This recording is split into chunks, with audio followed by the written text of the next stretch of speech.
ressenti à la sortie de cette projection? Bon, moi, ça me fait pleurer chaque fois parce que bon, je trouve que ce film est tellement maîtrisé, tellement incroyablement vrai, et pourtant d'une sophistication extrême.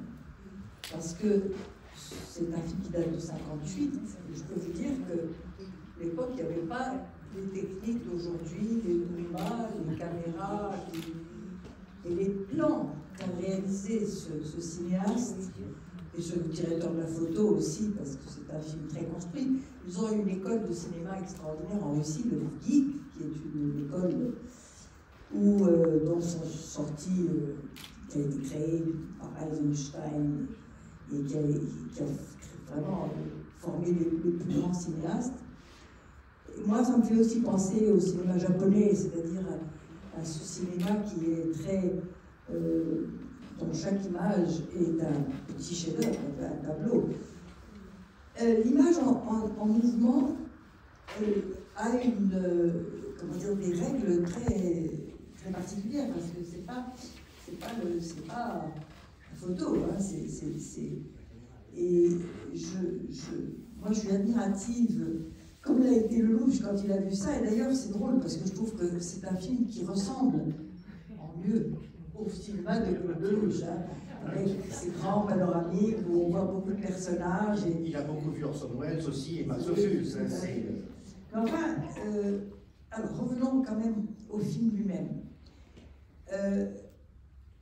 Il faut dire que ce film a été tourné au moment où la Russie s'ouvrait un tout petit peu. C'était après la mort de Staline, et Khrouchtchev avait dévoilé les crimes de Staline. Et la société russe se desserrait un petit peu. Ça a duré quand même quelques années, ça a procuré un cinéma formidable. Il y a des cinéastes comme Mamin, comme Donskoy, qui ont éclairé cette période-là, très courte, qui est une période de liberté d'expression. Alors, il n'empêche que le film finit quand même dans une belle parabole soviétique. Oui. Malgré son chagrin, elle se réjouit qu'ils ont gagné la guerre. Oui, mais c'est uniquement sur la fin quand même. C'est vrai que le film s'en détache de l'idéologie patriotique que vous pouvez voir avant. Enfin, oui, à part ce véritable discours.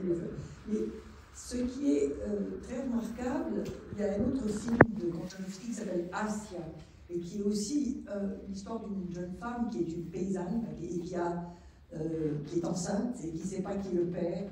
Et ce film, à l'époque, était totalement interdit en Union soviétique.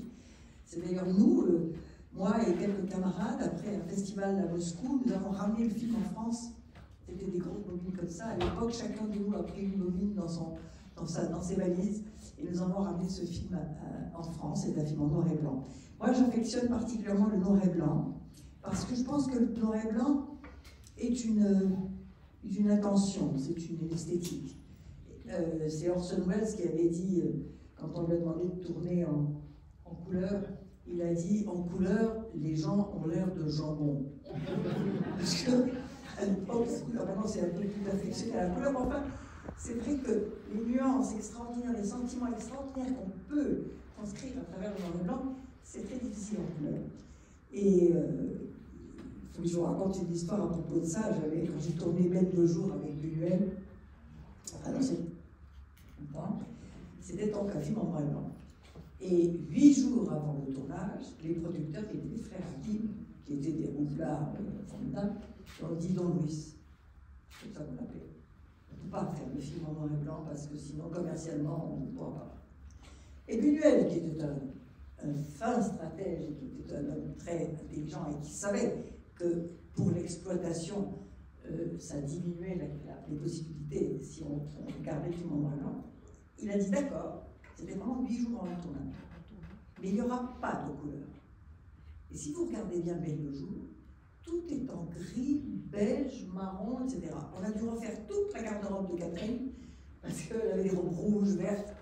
On a tout refait en marron. Et je me rappelle une scène, on tournait à la neige, à Megève, et il y avait, dans un endroit, il y avait une grande baie vitrée comme ça, il y avait des skieurs qui descendaient, et tout d'un coup, il y avait un skieur avec un bonnet rouge. Ah, on m'a tout arrêté. C'est-à-dire que ça a été comme un jeu, un bras de fer avec les producteurs pour résister à ce chantage qu'on lui avait fait. Et donc le film n'a pas de couleur. Et du coup,